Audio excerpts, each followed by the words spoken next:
Bond. James Bond. Shaken. Not stirred. I could have played Bond. But unfortunately I didn't. But you know who did? Roger Moore.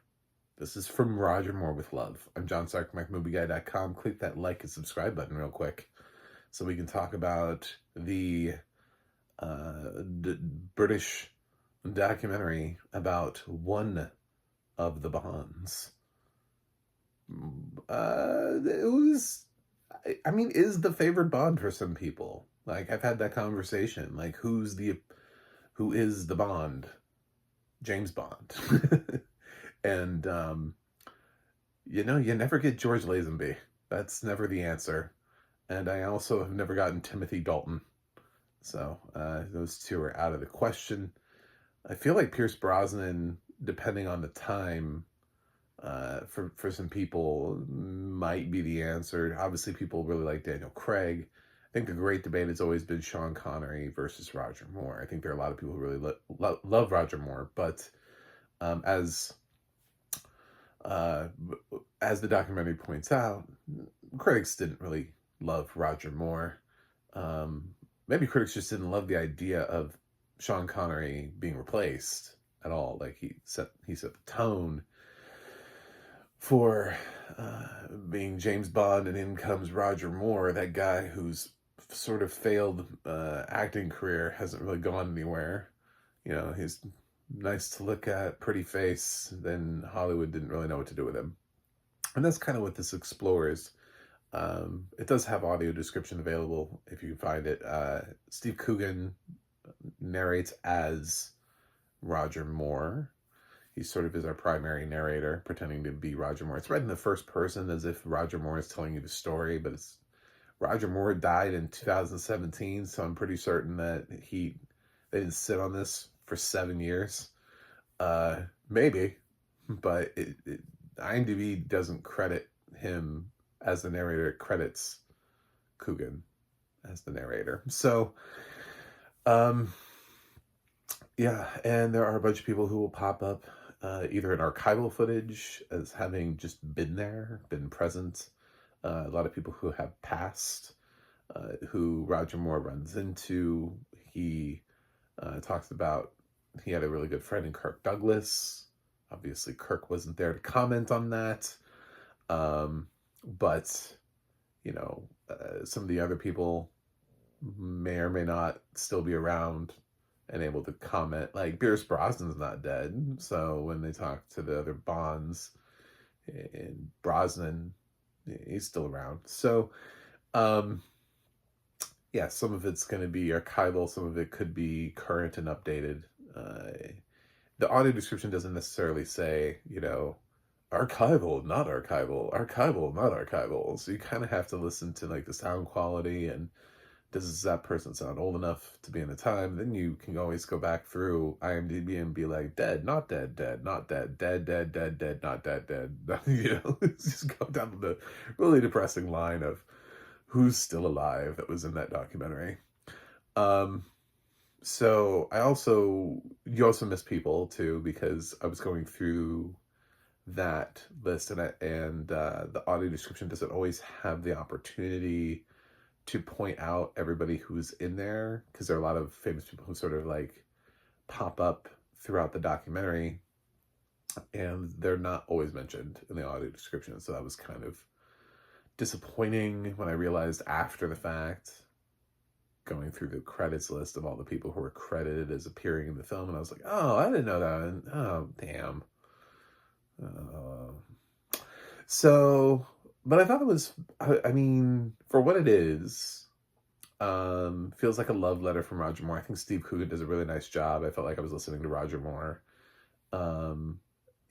because of the passion, the one-sided, this is my story, and I want you to hear it from me. Just if he had sort of this warmth and levity to it, that comes from somebody telling you a story that is theirs, not the drolling that you sometimes get from narrators who are like, and next happened in 1972, Roger went forward into his career with none of that. So, you get the different marriages, the different loves, the different lovers. His career started out as just sort of like, bleh. And then his second wife was like, why don't we move to America? Why don't we see what happens in America for you? And he went to America and did a movie that bombed, and they canceled his contract with MGM after one film. They're like, nah, that didn't work. Wow, one film. Could you imagine today if we did that? If we just told a whole bunch of actors that you had one film, you're done, bye. People would be like, what? What are you talking about? It's 3:18 a.m. So, uh, yeah, that's Roger Moore, going through his life, and he had Kirk Douglas around, and he talks about sort of these like really kind of crappy roles that he had, and he did TV for a while, um, and yeah, that was the thing. And then all of a sudden, it's like, whoop, James Bond. But critics didn't like him, audiences did, so he stayed James Bond for quite a while and milked the hell out of that as long as he could. But then afterwards, he was still just Roger Moore, the actor that nobody really,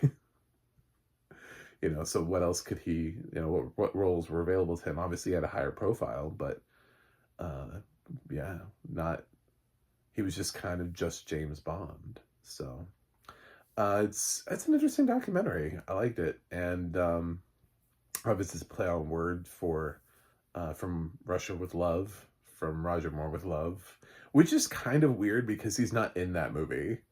You know what I'm saying? Like, it's cute and it's clever because it's a play on a Bond title, but it's also a play on one of the Bond movies that is not a Roger Moore movie. So maybe I don't know how else the title plays. I don't know if they tried all the other titles. Dr. Moore, like I don't know if they went through the other on Roger Moore's Secret Service.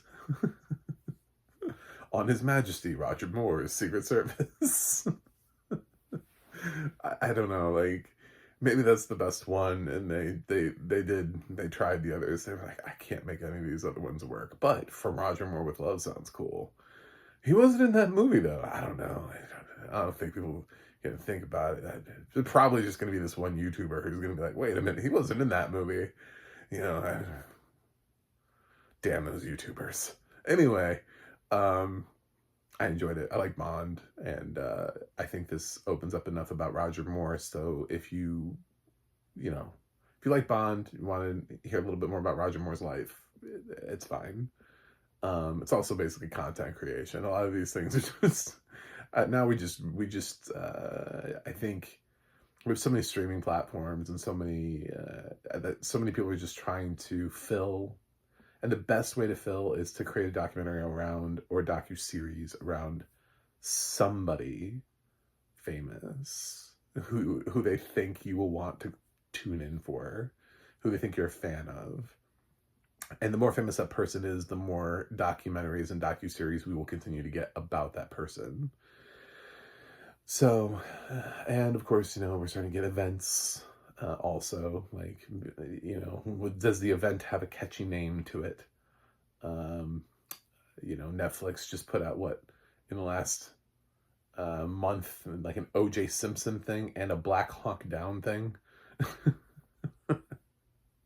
Surviving Black Hawk Down. I was like, the actors, did they survive that? Was the event called Black Hawk Down? Or are you just expecting that everybody saw the movie?